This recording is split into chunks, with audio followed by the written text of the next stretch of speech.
Hello दोस्तों, मैं आपका गाइड, आपका दोस्त, और आप देख रहे हैं हमारा YouTube channel BPSC 67th pre, जो कि अभी नई डेट आई हुई है।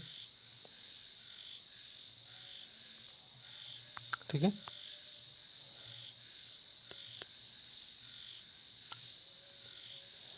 तीस सितंबर।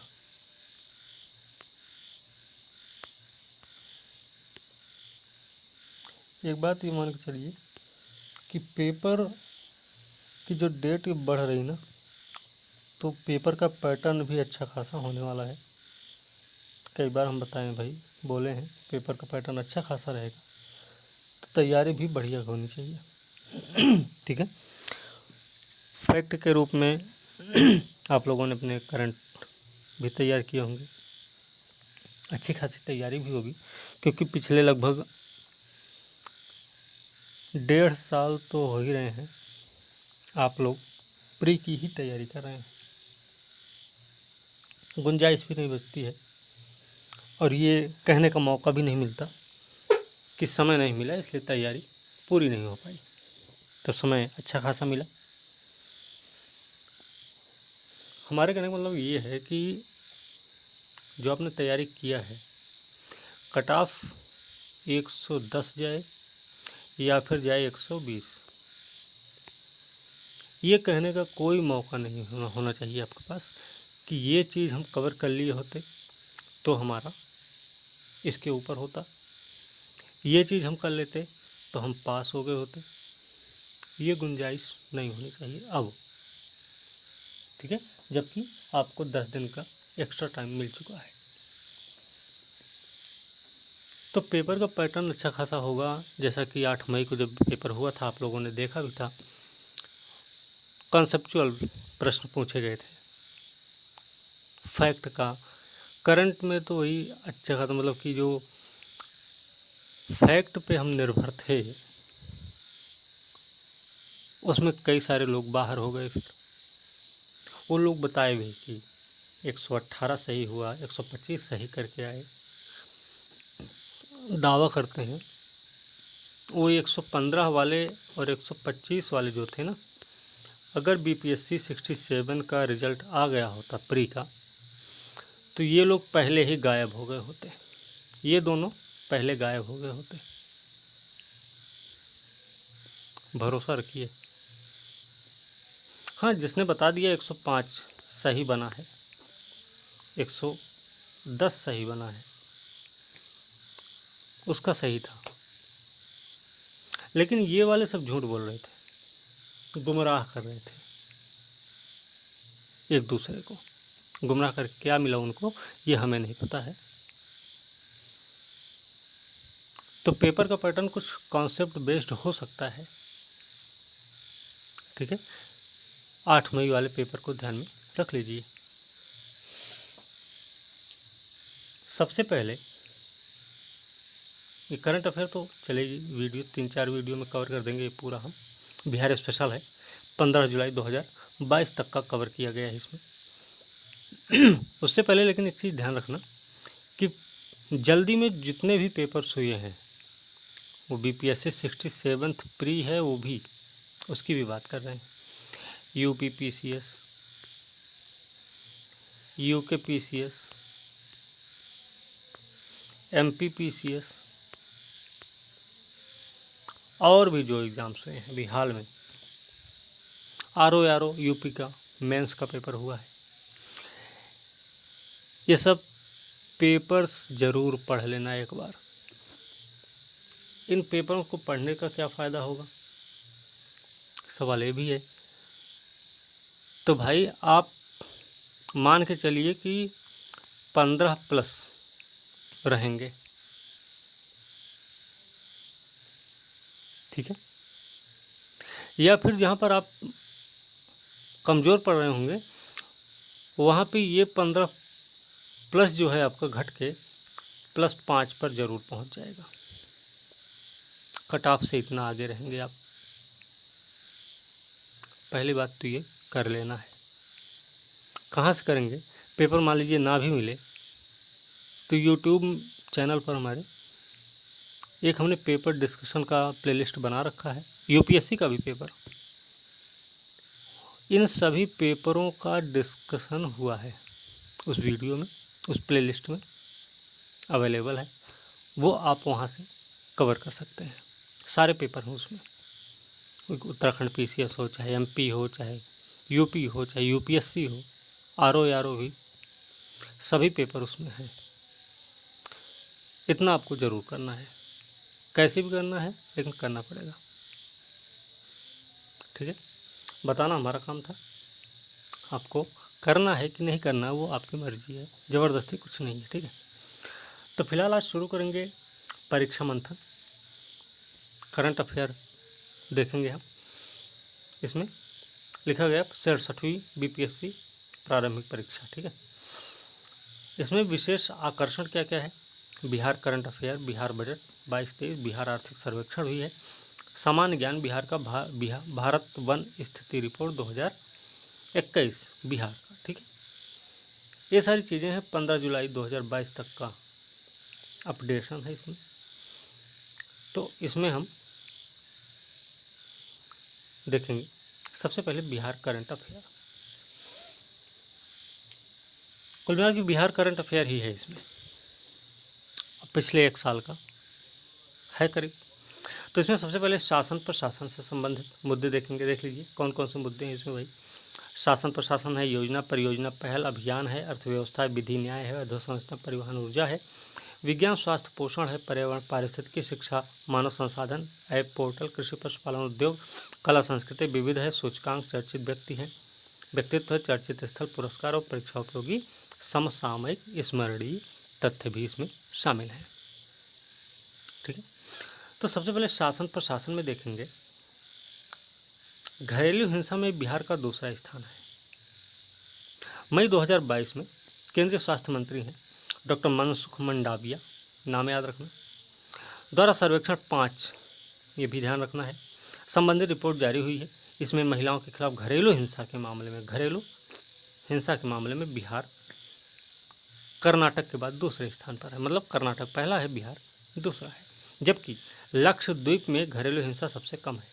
इसके अनुसार भारत में लगभग 1/3 महिलाओं ने शारीरिक यौन हिंसा का अनुभव किया है, जबकि देश में महिलाओं के खिलाफ घरेलू हिंसा 31.2% से घटकर 29.3% हो गया। ध्यान रखने की बात है। महिलाओं के साथ शारीरिक हिंसा ग्रामीण क्षेत्रों में 32% और शहरी क्षेत्र में 24% है। पॉइंट नोट करना है। इसमें यह भी पाया गया भाई 32% विवाहित महिलाओं ने शारीरिक यौन भावनात्मक वैवाहिक हिंसा का अनुभव किया है। ठीक है, आगे है बिहार में लागू होगी ई विधान प्रणाली। मई 2022 की बात है। बिहार विधानसभा की लोक उपक्रम समिति के सभापति हैं हरि नारायण सिंह ने शिमला हिमाचल प्रदेश विधानसभा में स्थापित ई विधान प्रणाली का जायजा लेने के बाद कहा कि ई विधान प्रणाली को बिहार विधानसभा में भी लागू किया जाएगा। तो कहाँ का जायजा लिया उन्होंने? हिमाचल प्रदेश का। विदित हो कि ई विधान प्रणाली के माध्यम से पेपरलेस विधानसभा का संचालन किया जाता है, जिसके अंतर्गत विधानसभा सत्र के दौरान पूछे जाने वाले सभी प्रश्नोत्तरों के आदान प्रदान के साथ बजट की भी प्रस्तुति ऑनलाइन माध्यम से की जाती है। उल्लेखनीय यह भी है कि हिमाचल प्रदेश में ई विधान प्रणाली की शुरुआत हुई थी 4 अगस्त 2014 से, स्टेटमेंट के रूप में ध्यान रखना, जिससे राज्य को क्या करना पड़ा भाई? राज्य को प्रत्येक वर्ष 15 करोड़ की बचत हो रही है। बिहार विधान परिषद 25 नवंबर 2021 को पूरी तरह से नेवा प्लेटफॉर्म पर जाने वाला देश का पहला सदन बन गया है। ये भी याद रखना आप, जिसके अंतर्गत पेपरलेस मोड में नेवा प्लेटफॉर्म पर शीतकालीन सत्र 2021 का आयोजन किया गया था। ठीक है, वो भी विधान परिषद में। ठीक है, ऑपरेशन प्रहार क्या भाई? ऑपरेशन प्रहार क्या है? अप्रैल 2022 में बिहार पुलिस ने राज्य में गंभीर आपराधिक घटनाओं में शामिल अभियुक्तों के साथ शराबबंदी कानून का उल्लंघन करने वालों की गिरफ्तारी के लिए चलाए जा रहे किसके लिए ये भी ध्यान रखना। ऑपरेशन प्रहार के तहत 8859 याद रखना भाई। इसके तहत एंटी लिकर टास्क फोर्स ने 1.59 लाख लीटर शराब भी बरामद की। गौरतलब हो कि भाई बिहार मद्य निषेध उत्पाद अधिनियम 2016 को और अधिक प्रभावी बनाने के लिए 2022 मार्च में कुछ संशोधन भी हुआ। तो संशोधन क्या हुआ है? संशोधन हुआ कि अब शराब पीते हुए जो अगर पकड़ा गया कोई तो जुर्माना देकर छोड़ने का प्रावधान नहीं, तो छोड़ने का प्रावधान किया गया, जुर्माना अगर दे दिया तो। लेकिन जुर्माना अदा करने के बाद छूट जाए ये जरूरी नहीं है, अनिवार्य नहीं है कि जुर्माना देकर छूट जाएगा व्यक्ति। ठीक है, ध्यान रखना। दूसरी चीज़ कि अगर कोई व्यक्ति शराब या मादक द्रव्य के प्रभाव में पाया जाता है तो उसे तुरंत गिरफ्तार कर नज़दीकी कार्यपालक मजिस्ट्रेट के समक्ष प्रस्तुत किया जाएगा। नॉर्मल सी बात है कि 24 घंटे के अंदर अंदर उसको पेश करना होता है। यदि शराब की थोक बरामदगी किसी ऐसे अस्थायी परिसर से होता तो जिसे सीलबंद किया नहीं किया जा सकता तो सरकार के आदेश से ऐसे परिसर को ध्वस्त किया जा सकता है। ठीक है। अच्छा, बजट खर्च करने के मामले में बिहार का क्या रहा है रवैया? तो 12 अप्रैल 2022 को बिहार राज्य योजना बोर्ड के उपाध्यक्ष कौन भैया? विजेंद्र यादव। इन्होंने कहा कि वार्षिक बजट खर्च करने के मामले में बिहार नया कीर्तिमान रचते हुए एक वर्ष में 2 लाख करोड़ रुपए खर्च कर देश का 6वां अग्रणी राज्य बन गया। ठीक है। इससे पहले कौन कौन है राज्य? तो भैया उत्तर प्रदेश है, महाराष्ट्र है, कर्नाटक, तमिलनाडु और गुजरात। याद रखना कौन कौन आगे हैं। और ये सभी राज्य पहले से ही विकसित राज्य की श्रेणी में हैं। तो राज्य के जीएसटी कलेक्शन में पिछले साल की तुलना में 70% की वृद्धि हुई है, पॉइंट नोट करने लायक है। इसके अलावा निबंधन कर में 107%, ट्रांसपोर्ट कर, खान और भूतत्व कर में भी पिछले साल की तुलना में वृद्धि हुई है। तो वृद्धि हुई है, किसमें कितनी हुई है ये आपको ध्यान रखना। बिहार में 5 लाख रुपए तक मुफ्त इलाज कैसे होगा? 18 अप्रैल 2022 को बिहार सरकार ने कैबिनेट बैठक में निर्णय लिया, केंद्र सरकार की आयुष्मान योजना की तर्ज पर ही बिहार सरकार द्वारा सभी राशन कार्डधारी, सभी पॉइंट याद रखना, सभी की बात कर रहे हैं यहाँ पे, सभी राशन कार्डधारी परिवारों को सालाना 5 लाख रुपए तक का फ्री इलाज उपलब्ध कराया जाएगा। ठीक है। बैठक में निर्णय ये भी लिया गया कि राज्य के 18 से 59 लगभग 6 करोड़ लोगों को कोविड टीके का फ्री बूस्टर डोज भी दिया जाएगा। गौरतलब है कि राज्य के 55% परिवार आयुष्मान योजना के लाभार्थी हैं, जिसमें 5 लाख तक के फ्री इलाज की सुविधा उपलब्ध है। बिहार में करीब 29% परिवार ऐसे हैं जिन्हें आयुष्मान योजना का फायदा नहीं मिलता है, जबकि उनकी आर्थिक स्थिति को देखते हुए उन्हें भी यह सुविधा मिलनी चाहिए। कितने प्रतिशत को नहीं मिल रहा? 29% को। उन्हीं को ध्यान में रखते हुए बिहार सरकार द्वारा 5 लाख रुपए तक का फ्री इलाज उपलब्ध कराने का फैसला लिया गया है। आगे देखेंगे, शराब पीते हुए पकड़ जाएंगे तो आर्थिक दंड भी है। कितना है? 5,000 रुपया, ये 1 माह का कारावास है। ठीक है, 2,000 से 5,000 अगर पहली बार पकड़ा जाता है तो। अगर दोषी यह अपराध दोहराता है तो उसे 1 वर्ष के लिए कारावास में भेज दिया जाएगा। ये भी बात आपको ध्यान में रखनी है। एक चीज़ और याद रखना, बिहार में 1 अप्रैल 2016 से शराब पर पूर्ण प्रतिबंध लगा दिया गया। 1 अप्रैल 2016 तारीख याद रखना भैया। ठीक है। बिहार देश का पहला महिला कमांडो तैयार करने वाला राज्य बन गया। देश का पहला राज्य बन गया जहां पर महिला कमांडो की फौज तैयार की गई। महाराष्ट्र से ट्रेनिंग पूरी करने वाली इस महिला कमांडो टीम को चुनौतियों का सामना करने के लिए विशेष तौर पर गठित एजेंसियों में तैनात किया जाएगा। ठीक है। महिला कमांडो को आतंकियों, नक्सलियों से मुकाबला करने के साथ ही वीवीआईपी सुरक्षा, जिसमें मुख्यमंत्री नीतीश कुमार की सुरक्षा में शामिल स्पेशल सिक्योरिटी ग्रुप हैं, उसमें भी इनको शामिल किया जाएगा।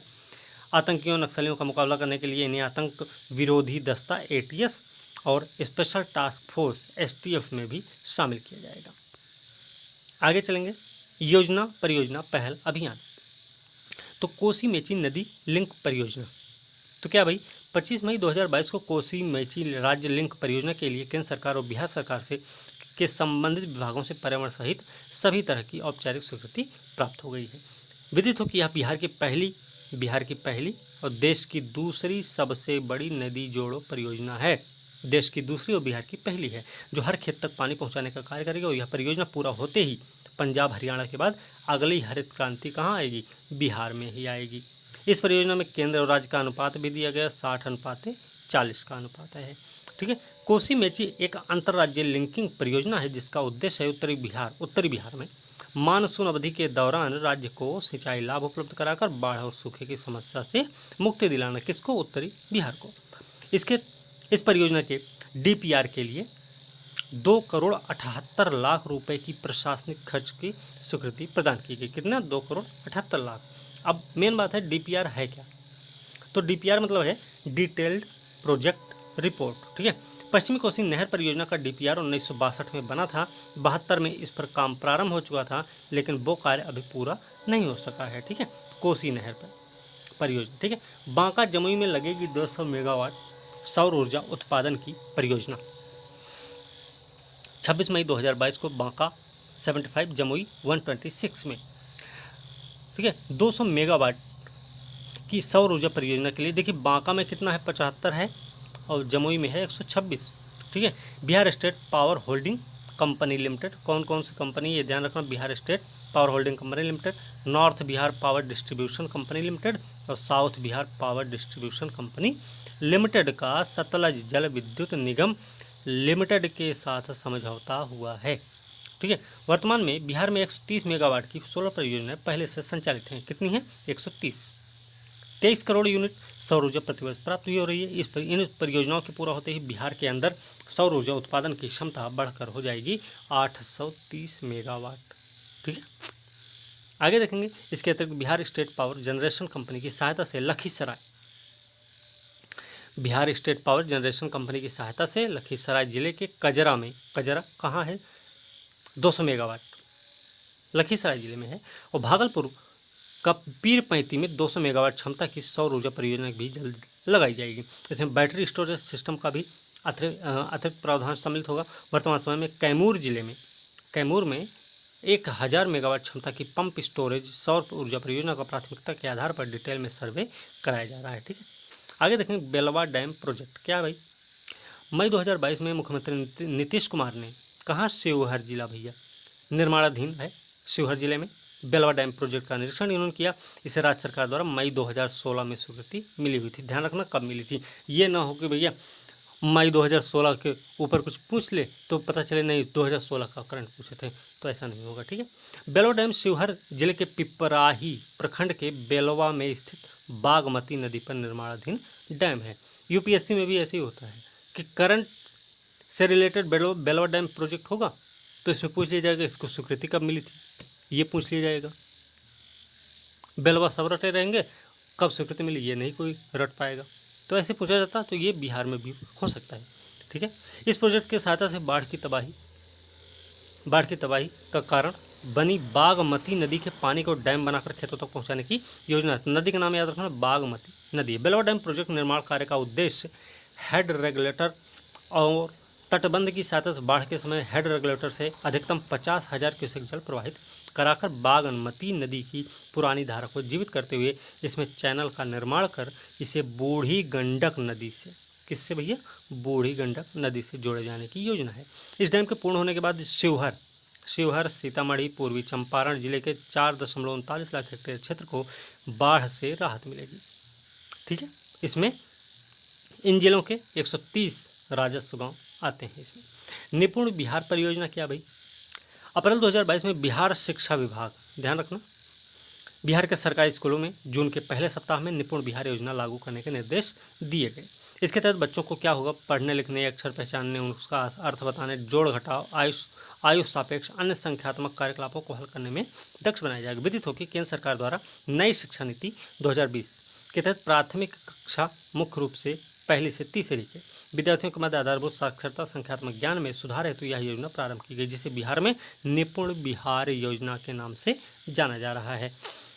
तो एक चीज़ और इसमें याद रखना, नई शिक्षा नीति 2020 में आई, 34 साल बाद नई शिक्षा नीति लागू हुई है। ठीक है। New education policy. ठीक है। चलिए आगे देखेंगे उड़ान अभियान वो नहीं है उड़े देश का आम नागरिक, ये बिहार का कुछ है। देखते हैं क्या है। इसके तहत किशोरियों को बाल विवाह, दहेज उत्पीड़न, पोषण, किशोरावस्था में होने वाली समस्याओं तथा रोजगार प्रशिक्षण दिया जाएगा। ठीक है। उड़ान योजना ये है। इसके तहत महिला बाल विकास निगम ने इस अभियान को महिला बाल विकास निगम ने राज्य के 22 जिलों में, कितने जिलों में, 22 जिलों में, ठीक है। कुशल युवा कार्यक्रम क्या भाई, यह कार्यक्रम सरकार के 7 निश्चय हैं, उसमें एक आर्थिक हल युवाओं को बल के तहत श्रम संसाधन विभाग द्वारा चलाया जा रहा है। किसके द्वारा, श्रम संसाधन विभाग द्वारा। इसके तहत हिंदी अंग्रेजी बोलने, अंग्रेजी सुनने समझने लिखने पढ़ने का प्रशिक्षण दिया जा रहा है। साथ ही संवाद कौशल, कंप्यूटर का बुनियादी ज्ञान भी दिया जा रहा है। इसमें पहला स्थान बेगूसराय, दूसरा स्थान लखीसराय का है। दोनों सराय ही हैं, लेकिन पहला है बेगू, दूसरा है लखी, ठीक है, ध्यान रखना। अगला है जीविका दाइयों दीदियों के लिए रूरल मार्ट खोले जाने की योजना। कहाँ पर खुलेगा भैया, ये देखें, हर प्रखंड में, सभी प्रखंड में राशन की दुकान चला रही हैं जो जीविका कार्यकर्ता को कम कीमत पर गुणवत्तायुक्त सामग्री प्रदान की जाएगी। मुख्यमंत्री समाज सुधार अभियान क्या भाई, समाज सुधार अभियान का प्रारंभ मुख्यमंत्री नीतीश कुमार द्वारा 22 दिसंबर को, ध्यान रखना, 2021 को कहाँ से, मोतिहारी से शुरू किया गया, जो 15 जनवरी 2022 तक चला है। 13वीं यात्रा थी ये, इससे पहले वो 12 यात्रा कर चुके हैं। इसके द्वारा नशा मुक्ति, बाल विवाह, कन्या भ्रूण हत्या, दहेज प्रथा उन्मूलन के प्रति लोगों को जागरूक किया जाएगा। पुलिस मुख्यालय द्वारा जारी आंकड़ों के अनुसार शराबबंदी में कमी आई है। इसके अनुसार पिछले 23 वर्षों में घरेलू हिंसा, छेड़खानी, दुष्कर्म, दहेज उत्पीड़न, हत्या जैसे अपराधों में कमी दर्ज की गई है। जल जीवन हरियाली योजना क्या भाई, इस योजना के तहत बिहार के जिलों की रैंकिंग की गई है। टॉप 5 जिले हैं, कौन कौन से टॉप 5 में, गया, जहानाबाद, औरंगाबाद, नालंदा, बक्सर, ठीक है। नोट के रूप में ध्यान रखना, जल जीवन हरियाली योजना के तहत जल संरक्षण, वृक्षारोपण पर बल दिया जाता है। राष्ट्रीय जलवायु जोखिम आकलन रिपोर्ट 2021 में बिहार को संवेदनशील श्रेणी में रखा गया है। ध्यातव्य है, इस श्रेणी में भारत के 8 राज्य बिहार, झारखंड, पश्चिम बंगाल, अरुणाचल प्रदेश, मिजोरम, उड़ीसा, छत्तीसगढ़, असम को भी शामिल किया गया है। मतलब बिहार अकेले नहीं, 8 राज्य हैं, ठीक है। मुख्यमंत्री कन्या उत्थान योजना, योग्यता मानी जाती है, योग्यता पूछी जाती है भाई, बिहार के निवासी हों, एक परिवार की 2 लड़कियां ही हो, आवेदन करेंगी, आर्थिक रूप से कमजोर, ईडब्ल्यूएस से संबंधित हो, लड़की के माता पिता सरकारी कर्मचारी के रूप में कार्यरत ना हो। प्रोत्साहन राशि रहेगी 12वीं पास का 25,000, स्नातक रहेगा, ग्रेजुएशन जो करेंगे उनको 50,000 मिलेगा, ठीक है। किशोरी सशक्तिकरण योजना है, इसमें क्या है, 1,000 करोड़ रुपये की लागत से महिला बाल विकास निगम द्वारा किशोरी सशक्तिकरण योजना प्रस्तावित हुई। कितने, 1,000 करोड़ रुपया, ध्यान रखना, ठीक ना। जुड़ी जैसी योजनाएं कौन कौन सी हैं, स्कूलिंग है, हेल्थ सेंटर है, स्किल डेवलपमेंट सेंटर है, इसकी योजना से जोड़कर ब्लॉक पंचायत स्तर पर, ब्लॉक और पंचायत स्तर दोनों पर चलाया जाएगा। बाल हृदय योजना में संशोधन किया गया भाई। संशोधन क्या है, इलाज हेतु बच्चे के साथ जाने वाले तीमारदार जो उसके साथ जाते हैं दिखाने उखाने को मिलने वाली परिवहन भत्ता को 5,000 से बढ़ाकर 10,000 किया गया। 6 वर्ष से कम उम्र के बच्चों के साथ 2 अभिभावकों को जाने की अनुमति है। इस योजना का आरंभ हुआ 7 निश्चय 2 के तहत। याद रखना, हृदय में छेद के साथ जन्मे बच्चे को सरकार की ओर से मुफ्त इलाज का प्रावधान भी किया गया है, ठीक है। मुख्यमंत्री युवा उद्यमी योजना, मुख्यमंत्री महिला उद्यमी योजना, उद्देश्य है बिहार में बेरोजगार युवाओं को स्वरोजगार स्टार्टअप के लिए। योजना के तहत नया उद्यम लगाने के लिए 10 लाख रुपए तक की मदद मिलेगी। 10 लाख में नए उद्यम के लिए 5 लाख का अनुदान होगा और शेष होगा बिना ब्याज का कर्ज। अनुदान पे कुछ, अनुदान का मतलब अनुदान ही है, लेकिन जो बाकी बचा 5 लाख रुपए है वो ब्याज मुक्त कर्जा रहेगा, ठीक है। मतलब उस पर कोई टैक्स नहीं लगने वाला। 1% ब्याज के साथ 84 किस्तों की ऋण अदायगी करनी होगी, ठीक है। बाल सहायता योजना क्या हुई, मुख्यमंत्री नीतीश कुमार द्वारा बाल सहायता योजना के तहत 18 वर्ष होने तक 1,500 रुपये प्रति माह दिया जाएगा। योग्यता क्या होगी कि ऐसे बच्चे हों जिनके माता पिता दोनों की मृत्यु हो गई हो, जिनमें एक की मृत्यु कोरोना से हुई हो। अन्य घोषणाएं भी हुई, वैसे अनाथ बच्चियां जिनके अभिभावक नहीं हैं उनकी देख रेख बाल गृह में की जाएगी। ऐसे अनाथ बच्चियों का कस्तूरबा गांधी बालिका आवासीय विद्यालय में प्राथमिकता पर नामांकन कराया जाएगा। इस योजना की जो फंडिंग होगी कहाँ से होगी, वो होगी प्रधानमंत्री केयर्स फंड के तहत की जाएगी, ठीक है। स्वामित्व योजना भी है। केंद्र की स्वामित्व योजना बिहार में 24 अप्रैल 2021 को लॉन्च हुई है। 24 अप्रैल 2021 को। उद्देश्य है कि बिहार में ड्रोन द्वारा ग्रामीण क्षेत्रों में भूमि सर्वे का मैपिंग करना। इसके तहत इस संपत्ति कार्डों का वितरण किया जाएगा। उद्देश्य क्या है, सामाजिक आर्थिक रूप से एक सशक्त और आत्मनिर्भर ग्रामीण भारत को बढ़ावा देना है। ग्रामीणों द्वारा ऋण और अन्य वित्तीय लाभों का फायदा उठाने के लिए संपत्ति को वित्तीय परिसंपत्ति के रूप में उपयोग करने का मार्ग प्रशस्त करना। प्रीपेड मीटर भाई, 11 अक्टूबर 2021 को बिहार सरकार ने राज्य के सभी घरों में प्रीपेड मीटर लगाने संबंधी ऊर्जा विभाग के प्रस्ताव को स्वीकृति दे दी है। बिहार देश का पहला राज्य होगा जहां सभी घरों में प्रीपेड मीटर लगेंगे। 1110 करोड़ रुपए की लागत की यह परियोजना अगले 42 महीनों में पूरी होगी। कब से शुरू हुई? 11 अक्टूबर 2021 से 42 महीने में पूरी होगी। तो कब पूरी होगी? ऐसे 42 महीना गिन लेना आप लोग। प्रीपेड मीटर लगाने का मतलब कार्य जो है south Bihar, north Bihar power distribution company के साथ power finance corporation limited, rural electrification corporation, energy efficiency services limited के द्वारा किया जाएगा।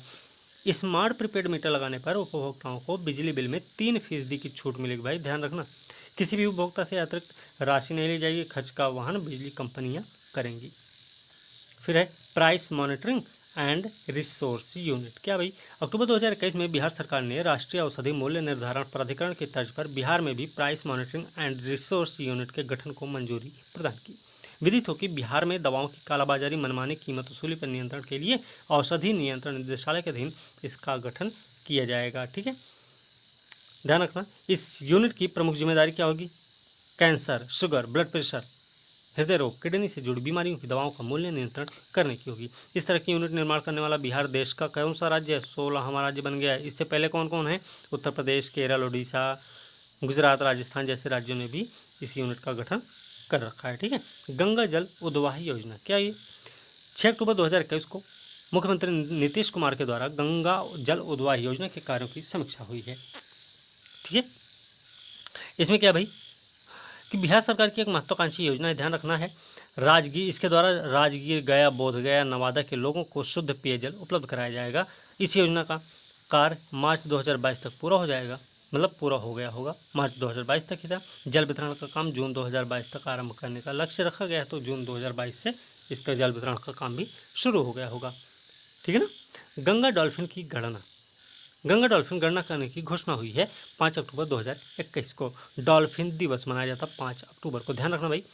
इस दिवस के अवसर पर भागलपुर वन प्रमंडल द्वारा एक कार्यक्रम का आयोजन हुआ है, जिसमें केंद्रीय मंत्रालय द्वारा कहा गया कि विक्रमशिला गांगेय डॉल्फिन अभयारण्य को विश्व स्तरीय पर्यटन स्थल के रूप में विकसित किया जाएगा तथा डॉल्फिन के संरक्षण संवर्धन कार्य को संपादित करने के लिए डॉल्फिन संरक्षण बल का गठन भी किया जाएगा। विदित हो कि गंगा डॉल्फिन की गणना वैज्ञानिकों, वन विभागों, गैर सरकारी संगठनों के विशेषज्ञों, इन सब के द्वारा होगी। स्थानीय लोगों को भी शामिल किया जाएगा। सुल्तानगंज से लेकर कहलगांव तक के करीब 60 किलोमीटर क्षेत्र को गंगेटिक रिवर डॉल्फिन संरक्षित क्षेत्र घोषित किया। कहाँ से कहाँ तक का है ये ध्यान रखना है। गंगा डॉल्फिन को भारत सरकार ने 2009 में जलीय जीव, राष्ट्रीय जलीय जीव घोषित किया है। IUCN की रेड लिस्ट में इसे लुप्त प्राय घोषित किया गया, श्रेणी में रखा गया है। ठीक है, मुख्यमंत्री युवा और महिला उद्यमी योजना है। तो ये देखो हमने पहले ही देख लिया है। अर्थव्यवस्था में देखते हैं राज्य निवेश प्रोत्साहन पॉलिसी। क्या भाई? राज्य निवेश प्रोत्साहन परिषद की आधिकारिक रिपोर्ट के अनुसार राज्य निवेश प्रोत्साहन पॉलिसी लागू होने के बाद 28 अक्टूबर 2021 तक 2327 यूनिट लगाए जा चुके हैं। स्थापित होने वाली यूनिटों में सर्वाधिक निवेश 38%, सर्वाधिक कारखाने 150 केवल खाद्य प्रसंस्करण उद्योग में लगे हैं। तो किसमें सबसे ज़्यादा है ये आपको पता हो गया। 5वां India international mega trade fair लगा ज्ञान भवन इंटरनेशनल कन्वेंशन सेंटर पटना में, ध्यान रखना। 5वीं बार इंटरनेशनल मेगा ट्रेड फेयर का आयोजन किया गया। इसमें राष्ट्रीय अंतर्राष्ट्रीय उत्पादों की प्रदर्शनी की जाएगी। कहाँ पे लगा ये ध्यान रखना। बिहार को 4 मिनरल ब्लॉक आवंटित किए गए हैं केंद्र सरकार द्वारा। औरंगाबाद, सासाराम, गया जिला में 4 मिनरल ब्लॉक आवंटित हुए हैं। औरंगाबाद गया में पोटास, सासाराम में निकेल का भंडार है, ध्यान रखना। तो औरंगाबाद गया में है पोटास और सासाराम में है निकेल। ठीक है, बिहार में बेरोजगारी की स्थिति क्या है भाई? देखिए, ग्रामीण बेरोजगारी है 9% बिहार में, ठीक है, और शहरी बेरोजगारी 16.9%। नीति आयोग की रिपोर्ट में बिहार सबसे पिछड़ा राज्य है, ध्यान रखना। बिहार में पिछड़ा अति पिछड़ा वर्ग कल्याण विभाग ने सूबे में पिछड़ा अति पिछड़ा निदेशालय के गठन के संबंध में अधिसूचना जारी की है। मक्का उत्पादन में बिहार का रिकॉर्ड स्थान, अमेरिका को भी पीछे छोड़ दिया उत्पादकता के मामले में, मतलब प्रति हेक्टेयर उत्पादन कितना हुआ है। ठीक है, बिहार ने 7 जिलों में 50 क्विंटल प्रति एकड़ मक्का का उत्पादन कर विश्व रिकॉर्ड बना दिया। पहले यह रिकॉर्ड था USA के नाम से, USA को भी पीछे छोड़ दिया। उत्पादकता के मामले में। दाता भी विश्व में सबसे अधिक मक्का का उत्पादन यूएसए करता है, इसके बाद चीन और ब्राज़ील का नाम आता है। भारत में सर्वाधिक मक्का उत्पादक राज्य कर्नाटक है। सर्वाधिक मक्का उत्पादक राज्य कर्नाटक, दूसरे और तीसरे नंबर पर मध्य प्रदेश और आंध्र प्रदेश हैं भाई। बिहार में 18 साल बाद सबसे बड़ा राजकोषीय घाटा हुआ है। ठीक है, तो 2020-21 से 29,827 करोड़ रुपए राजकोषीय घाटा दर्ज हुआ था 2021 में। 31 मार्च 2021 को खत्म हुआ वित्त वर्ष की रिपोर्ट है। रिपोर्ट के अनुसार बिहार का राजकोषीय घाटा पिछले साल की तुलना में 15,103 करोड़ रुपए बढ़कर ये हो गया 29,827 करोड़ रुपए हो गया है। ठीक है, चलिए बिहार इन्वेस्टर समिट 2022। देखो बिहार 12 मई 2022 को, ये ध्यान रखना बिहार स्पेशल भाई, लेकिन बिहार में नहीं हुआ, ये भी ध्यान रखना, दिल्ली में हुआ है। 12 मई 2022 को हुआ है। निवेशकों को आकर्षित करने, निवेश को प्रोत्साहित करने के लिए देश की राजधानी नई दिल्ली में बिहार इन्वेस्टर समिट 2022 का आयोजन हुआ है। उद्घाटन किए बिहार के उप मुख्यमंत्री हैं तारकिशोर प्रसाद और उद्योग मंत्री हैं शाहनवाज हुसैन ने किया। इस समिट में देश की प्रमुख 110 कंपनियों ने भाग लिया। बिहार राज्य में निवेश की इच्छा जताई गई। खाद्य प्रसंस्करण, मोबाइल निर्माण, एफएमसीजी, टेक्नोलॉजी, पर्यटन क्षेत्र से जुड़ी कंपनियां इसमें शामिल हैं। निवेशकों को आकर्षित करने, निवेश को प्रोत्साहित करने के लिए इस समिट को देश के अन्य प्रमुख शहरों में जैसे मुंबई, कोलकाता, अहमदाबाद में भी आयोजित किया जाएगा। विदित हो कि अंतिम समिट का आयोजन बिहार की राजधानी पटना में होगा। ठीक है, ध्यान रखना। विधि और न्याय देख लेते हैं। देखिए बिहार में लोहार जात से अनुसूचित जाति जनजाति का दर्जा छीन लिया गया है, ये आपको ध्यान रखना है। और ये भी ध्यान रखना है कौन से आदेश को निरस्त किया गया है, तो राज्य सरकार का 2016 का आदेश था, इसको निरस्त किया गया है। ठीक है, ओके। और किसने किया है? सर्वोच्च न्यायालय ने सुनील कुमार बनाम और अन्य बनाम राज्य सरकार और अन्य के मामले में। ठीक है, इसमें एक चीज़ ये ध्यान रखना है, अनुच्छेद 366 क्लॉज 25 ने अनुसूचित जनजाति को ऐसी जनजाति और जनजातीय समुदाय के कुछ हिस्सों या समूह के रूप में परिभाषित किया है जिन्हें इस संविधान के प्रयोजनों के लिए अनुच्छेद 342 के तहत अनुसूचित जनजाति माना जाता है। बिहार मद्य निषेध और उत्पादन नियमावली 2001। तो बिहार मद्य निषेध उत्पादन नियमावली 2021 क्या है इसमें? बिहार कैबिनेट ने 22 सितंबर 2021 को बिहार मद्य निषेध उत्पादन नियमावली 2021 को मंजूरी दी। कब दी है? ध्यान रखना। बिहार में पूर्ण मद्य निषेध लागू करने के लिए 2 अक्टूबर 2016 से मद्य निषेध उत्पादन नियम 2016 लागू है। इसके उल्लंघन में पकड़े जाने पर पहली बार अपराध के लिए जमानत देने के लिए धारा 436 के प्रावधान प्रभावी होंगे। पहली बार अगर ऐसा होता है तो की बात है। राज्य से होकर दूसरे राज्य को जाने वाले शराब, दूसरे मादक द्रव्य से लदे वाहनों को निर्धारित चेक पोस्ट से बिहार में प्रवेश करने के 24 घंटे के अंदर ही राज्य से बाहर करना होगा। अनाज इथेनॉल उत्पादित करने वाली अनाज आधारित डिस्टिलरी की गतिविधि 24 घंटे सीसीटीवी कैमरे की निगरानी में संपन्न होगी। यदि किसी परिसर में शराब का निर्माण होता है, बोतलबंदी, भंडारण, बिक्री, आयात निर्यात होता है तो ऐसे पूरे परिसर को सील कर दिया जाएगा। बिहार मद्य निषेध उत्पाद नियमावली 2021 लागू होने से मद्य निषेध उत्पाद अधिनियम 2016 के प्रावधानों को लागू करने में आसानी और कई तरह की वैधानिक कठिनाइयाँ दूर हो जाएंगी। बिहार कैबिनेट के कुछ प्रस्ताव आए हैं, तो कौन से हैं ये? 16 जुलाई 2021 को राज्य कैबिनेट की बैठक में 1.5 दर्जन प्रस्ताव को स्वीकृति मिली है। प्रमुख प्रस्ताव क्या क्या है भाई, ये देख लेते। प्रमुख प्रस्ताव क्या क्या हैं?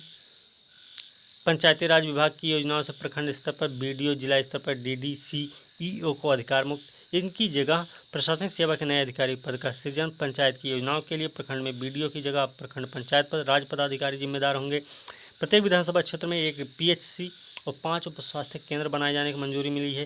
कैबिनेट द्वारा medical sciences university, engineering university और स्पोर्ट्स यूनिवर्सिटी अधिनियम को स्वीकृति मिली। अधिकतम सजा काट चुके कैदियों के रिहाई पर मुहर लगी है।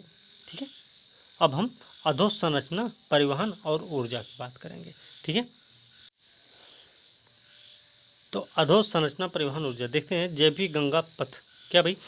24 जून 2022 को मुख्यमंत्री नीतीश कुमार ने मुंबई के मरीन ड्राइव की तर्ज पर, कहाँ के? मुंबई के मरीन ड्राइव के तर्ज पर, ध्यान रखना, पटना में जेपी गंगा पथ के प्रथम फेज का उद्घाटन हुआ है। यह रोड दीघा घाट से लेकर दीदारगंज घाट तक लगभग 20.5 किलोमीटर लंबा है और इसकी लागत क्षमता है 3831 करोड़ रुपया। सड़क को 4 फेज में तैयार किया जा रहा है। पहले फेज में पटना के दीघा से पटना मेडिकल कॉलेज अस्पताल तक लगभग 7.5 किलोमीटर लंबे पथ का काम पूरा हो गया है, जिसका मुख्यमंत्री ने उद्घाटन भी कर दिया। तो कहाँ का पूरा हुआ ये भी आपको ध्यान रखना। गांधी सेतु की बात करें 7 जून 2022 को बिहार राज्य के पटना में केंद्रीय सड़क परिवहन राजमार्ग मंत्री नितिन गडकरी, राज्य के मुख्यमंत्री नीतीश कुमार ने महात्मा गांधी सेतु के पूर्वी छोर का लोकार्पण किया है। पूर्वी छोर का ध्यान रखना। देश में 35 साल तक सबसे लंबा पुल रहा है, जो 5 साल बाद बनकर तैयार हुआ। इसे सीमेंट की जगह स्टील से बनाया गया है। भाई देश का सबसे बड़ा स्टील ब्रिज है, लंबाई है 5.6 किलोमीटर। बिहार में 6 रोपवे बनेंगे, निर्माणाधीन है 6 रोपवे। कहाँ कहाँ? गया के प्रेताशिला पर्वत पर, डुंगेश्वरी पर्वत पर, ब्रह्मयोनी पर्वत, जहानाबाद का बाड़ावर पर्वत, कैमूर का मुंडेश्वरी पर्वत और रोहतासगढ़ किला। निर्माण कार्य पूरा कर लिया जाएगा, विदित होगी। इसके साथ ही गया के डुंगेश्वरी पर्वत पर भगवान बुद्ध और फल्गु नदी में भगवान विष्णु की विशालकाय प्रतिमा भी लगाई जाएगी। तो कहाँ किसकी प्रतिमा लगाई जाएगी ये भी ध्यान रखना। बिहार में 6 मॉडल टाउन। 28 फरवरी 2022 को बिहार सरकार ने बजट 2022-23 में 6 शहरों को मॉडल टाउन बनाने की घोषणा की। कौन कौन से हैं 6 मॉडल टाउन? मुजफ्फरपुर, बिहार शरीफ, मुंगेर, सुपौल, बोधगया और राजगीर में। रबर डैम क्या भाई? बिहार के गया जिले में भैया ध्यान रखना, फल्गु नदी में निर्माणाधीन अब बन के तैयार हो गया है। ठीक है, रबर डैम का अगस्त तक निर्माण होने की उम्मीद है। इसके निर्माण से फल्गु नदी में पानी की उपलब्धता बनी रहेगी। साथ ही गंगा जल आपूर्ति योजना के तहत, किसके? गंगा जल आपूर्ति योजना के तहत बोधगया, राजगीर, नवादा में पेयजल की आपूर्ति भी हो सकेगी। आगे है शयन मुद्रा में भगवान बुद्ध की प्रतिमा। शयन मुद्रा में भगवान बुद्ध की सबसे लंबी प्रतिमा का निर्माण बोधगया बिहार में किया जा रहा है, बोधगया में। ठीक है, इसकी लंबाई है 100 फीट, ऊंचाई है 30 फीट। नींव 2019 में बुद्धा इंटरनेशनल वेलफेयर मिशन द्वारा रखी गई थी। इस प्रतिमा को फाइबर ग्लास से बनाया जा रहा है, मतलब 100 मीटर लंबी है, 30 फीट ऊंची है। ठीक है, ध्यान रखना। बिहार में प्रथम फायर ब्रिगेड ट्रेनिंग इंस्टीट्यूट की स्थापना होगी। तो कहाँ होगी? बिहार सरकार ने राज्य के प्रथम फायर ब्रिगेड ट्रेनिंग इंस्टीट्यूट की स्थापना को मंजूरी दे दी है। ये इसकी स्थापना राज्य के बिहटा में होने वाली है भैया। वह यह राज्य के दमकल कर्मियों को क्षेत्रीय स्तर पर ही प्रशिक्षण प्रदान करने में सहायक होगा। इससे पहले राज्य में ऐसी सुविधा न होने के कारण दमकल कर्मियों को ट्रेनिंग हेतु अन्य राज्यों में जाना पड़ता था। पहला 4 लेन ग्रीनफील्ड एक्सप्रेसवे। उत्तर दक्षिण बिहार को जोड़ने वाली एक्सप्रेसवे की लंबाई है 205 किलोमीटर। ध्यान रखना, औरंगाबाद से पटना होते हुए दरभंगा तक जाएगी। बिहार के किसी भी कोने से पटना 4 घंटे में पहुंचना संभव हो जाएगा। जैविक कॉरिडोर की घोषणा हुई है। बिहार के गंगा नदी के दोनों किनारों पर जैविक कॉरिडोर का निर्माण किया जाएगा, जिसमें कुल 13 जिले। तो बिहार में गंगा नदी 13 जिलों से होकर गुजरती भी है। इसके तहत किसानों को जैविक खेती के लिए कृषि इनपुट अनुदान और निःशुल्क प्रमाणीकरण की सुविधा दी जाएगी। बौद्ध और जैन सर्किट की बात कर लें तो बिहार राज्य पथ परिवहन निगम ने बौद्ध जैन तीर्थस्थलों के लिए इलेक्ट्रिक बसें चलाने की घोषणा की। क्या? इलेक्ट्रिक बसें। विदित हो कि बस का परिचालन पटना से राजगीर होते हुए बोधगया तक किया जाएगा। ठीक है, कहाँ से कहाँ तक? पटना से राजगीर होते हुए बोधगया। बांका के मंदार में बिहार का दूसरा रोपवे। पूर्वी बिहार के सबसे बड़े पर्यटन स्थल मंदार में बिहार के दूसरे रोपवे का उद्घाटन नीतीश कुमार मुख्यमंत्री जी ने 21 सितंबर 2021 को किया है। ठीक है, 18 एकड़ में बनने वाले बायोडाइवर्सिटी पार्क का भी शिलान्यास हुआ। बाद में राजगीर के बाद बांका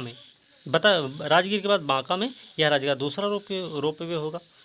आगे देखेंगे 7700 करोड़ रुपए की लागत से बनेगा बिहार का पहला ग्रीनफील्ड एक्सप्रेसवे। औरंगाबाद कहाँ कहाँ से है ये देख लेते हैं थोड़ा सा। ठीक है, उत्तर बिहार से दक्षिण बिहार जोड़ेगा, ये हमने पहले ही देख लिया है। मुख्यमंत्री नीतीश कुमार के अनुरोध पर केंद्र सरकार ने इसे नेशनल हाईवे का दर्जा दे दिया। औरंगाबाद के आमस जीटी रोड से दरभंगा के जयनगर के बीच बनने वाली है 189 किलोमीटर लंबी सड़क बिहार के तीनों एयरपोर्ट कौन कौन से, गया, पटना और दरभंगा के बीच सुगम कनेक्टिविटी प्रदान करेगा। निर्माण कार्य पूरा होगा इसका 2024 तक। बिहार में तैरता बिजली घर। बिहार के दरभंगा और सुपौल में तालाब के ऊपर तैरता हुआ बिजली घर बनाया जा रहा है। दोनों ही शहरों पर बन रहे बिजली घरों को जल जीवन हरियाली योजना के तहत बनाया जा रहा है। दोनों ही बिजली घरों को फ्लोटिंग सोलर पावर प्लांट के तहत बनाया जा रहा है, जिनसे 2 मेगावाट से अधिक सोलर बिजली का उत्पादन होगा। बिहार में पहली बार 1 मेगावाट से अधिक का फ्लोटिंग सोलर पावर प्लांट बनाया जा रहा है। ये ए एनर्जी प्राइवेट लिमिटेड नामक कंपनी इस परियोजना पर कार्य कर रही है। कौन सी कंपनी? नाम याद रखना, ए एनर्जी प्राइवेट लिमिटेड है। पटना में बनेगा विश्व का चौथा पावर म्यूजियम। पटना के कहाँ? करबिगहिया थर्मल पावर स्टेशन परिसर में बनेगा। 2023 तक विश्व का चौथा और देश का पहला पावर म्यूजियम कॉम्प्लेक्स बनकर तैयार हो जाएगा। यह म्यूजियम कॉम्प्लेक्स लगभग 5.5 एकड़ बनेगा। निर्माण Bihar state power holding limited कराएगी भैया। निर्माण की जिम्मेदारी रेडिको कंसल्टेंट्स को दी गई है। 6 मेगावाट उत्पादन करने वाले इस पावर स्टेशन को 1984 में बंद कर दिया गया था। तो कहाँ पे होगा? कर भी गई है थर्मल पावर स्टेशन परिसर में।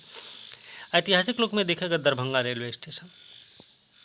पुरानी दिल्ली, मुंबई, लखनऊ, पटना जैसे रेलवे स्टेशनों की तर्ज पर ही ऐतिहासिक लुक में देखेगा रेलवे दरभंगा जंक्शन स्टेशन के भवन को भारत के सबसे खूबसूरत महलों में से एक दरभंगा के राज्य के लक्ष्मीश्वर विलास पैलेस की तर्ज पर बनाया जा रहा है। कौन सी तर्ज पर बनाया जा रहा है? लक्ष्मीश्वर विलास पैलेस की तर्ज पर। ठीक है, लक्ष्मीश्वर विलास पैलेस क्या है? 1890 में भैया बनकर तैयार हुआ था। इसे बनाने में 12 साल लगे थे। ध्यान रखना, डिजाइन मशहूर फ्रेंच आर्किटेक्ट थे, मेजरमेंट ने बनाई थी। फिलहाल कामेश्वर सिंह दरभंगा संस्कृत विश्वविद्यालय का मुख्यालय है। ठीक है, कटिहार में बनेगा सुपर ग्रिड। 3 देशों से बिजली लाइन से जोड़ने वाला पहला राज्य होगा बिहार। अब वो 3 राज्य कौन कौन से होंगे वो अभी हम इसी में देख लेंगे। पहली बात तो भैया ध्यान रखना, कटिहार में 726 किलोवाट उच्च क्षमता का सुपर ग्रिड बनेगा भैया। ठीक, केंद्र ने हरी झंडी देते हुए इसे राष्ट्रीय महत्व की परियोजना घोषित की। इस ग्रिड से बांग्लादेश तक ट्रांसमिशन लाइन भी बनेगी, जिससे उसे 800 मेगावाट बिजली दी जाएगी। निर्माण के बाद उत्तर बिहार को ट्रांसमिशन क्षमता बेहतर तो होगी ही, पूर्वोत्तर से बिहार की कनेक्टिविटी भी बढ़ जाएगी। 4300 करोड़ रुपए के इस प्रोजेक्ट की पूरी राशि केंद्र वहन कर रहा है भाई। बांग्लादेश से बिजली ट्रांसमिशन लाइन से जुड़ने के बाद बिहार देश का पहला ऐसा राज्य होगा जो 3 देशों से जुड़ेगा। तो किससे किससे जुड़ा होगा? ऐसे वो लगा लिया जाए तो भूटान, नेपाल और बांग्लादेश, इन तीनों देशों से जुड़ रहा है। ठीक है, देश में पहली बार राजगीर बोधगया में 24 घंटे सोलर ऊर्जा से बिजली आपूर्ति जून 2023 से मिलेगी सुविधा। बिहार पहला राज्य हो जाएगा देश का। 2 महत्वपूर्ण शहरों कौन कौन से? राजगीर और बोधगया। 24 घंटे हरित ऊर्जा की आपूर्ति होगी। ऊर्जा मंत्री विजेंद्र प्रसाद यादव ने विधानसभा में घोषणा की कि उन्होंने कहा कि अभी देश में किसी शहर में 24 घंटे हरित ऊर्जा से बिजली आपूर्ति नहीं हो रही है। राजगीर और बोधगया में 24 घंटे हरित ऊर्जा से ही बिजली दी जाएगी। इसके अलावा पटना के कुछ खास हिस्सों को भी हरित ऊर्जा से बिजली आपूर्ति होगी। ठीक है, अब यहीं तक करेंगे आज वाली वीडियो में। विज्ञान, स्वास्थ्य और पोषण ये वाला टॉपिक कल स्टार्ट करेंगे। तो भैया आज की वीडियो में बस इतना ही। अगली वीडियो के साथ कल मिलते हैं। और वीडियो थोड़ा देखते रहिए, अच्छे से पढ़ते रहिए, थोड़ा इत्मीनान से पढ़ लीजिए। ठीक है, तो अगले वीडियो के साथ कल मिलते हैं। तब तक के लिए धन्यवाद।